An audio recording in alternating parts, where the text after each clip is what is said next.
तीन कृषि कानूनों के खिलाफ पिछले साल नवंबर से दिल्ली की सीमाओं पर आंदोलन के दौरान कितने किसान मरे, इसका केंद्र सरकार के पास कोई रिकॉर्ड नहीं है। कृषि मंत्री नरेंद्र सिंह तोमर ने संसद को ये जानकारी दी। वहीं पंजाब सरकार ने राज्य के किसानों और कृषि मजदूरों की ऐसी 220 मौतों की न केवल पुष्टि की है, बल्कि इन मृतकों के परिजनों को 10 करोड़ 86 लाख रुपए का मुआवजा भी दिया है। इंडियन एक्सप्रेस ने सरकारी डेटा एक्सेस के बाद इसकी जानकारी दी है। इस रिपोर्ट के मुताबिक आंकड़ों से पता चला है कि 20 जुलाई तक 220 किसानों और खेत मजदूरों के विवरण सत्यापित किए गए। इन 220 में से 203 मृतक किसान और कृषि मजदूर राज्य के मालवा क्षेत्र से थे, जबकि 11 मौतें माझा से और 6 दोआबा से हुई। संयुक्त किसान मोर्चा ने दावा किया है कि विरोध के दौरान 400 किसानों की मौत हुई है। पंजाब सरकार के सूत्रों ने खुलासा किया है कि मौतों का सत्यापन चल रहा है। इंडियन एक्सप्रेस की खबर के मुताबिक राज्य सरकार के आंकड़ों से पता चलता है कि सबसे ज्यादा किसानों या कृषि मजदूरों की मौत संगरूर जिले में हुई। यहाँ पिछले 8 महीनों में ऐसी 43 मौतें हुई हैं। सरकार ने प्रत्येक मामले में 5 लाख रुपए मुआवजे की मंजूरी दी है। जिले में परिवारों को कुल 2 करोड़ 13 लाख रुपए पहले ही दिए जा चुके हैं। इस तरह की मौतों की दूसरी सबसे बड़ी संख्या भटिंडा जिले से सामने आई, जहां 33 ऐसी मौतें हुई और सरकार ने इन मृतक किसानों के परिजनों को कुल 1 करोड़ 65 लाख रुपए मंजूर किए। इसके अलावा मोगा में 27, पटियाला में 25, बरनाला में 17, मानसा में 15, मुख्तसर साहिब में 14, लुधियाना में 13 मामलों की पुष्टि हुई है।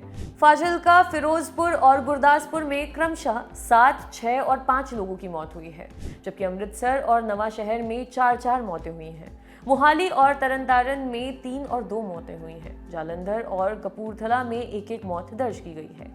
सूत्रों ने अखबार को बताया कि इसके अलावा लगभग 2 दर्जन और मृतक किसानों और खेत मजदूरों का विभिन्न जिलों में सत्यापन चल रहा है। उनमें से लगभग सभी को इस सूची में शामिल किया जा सकता है।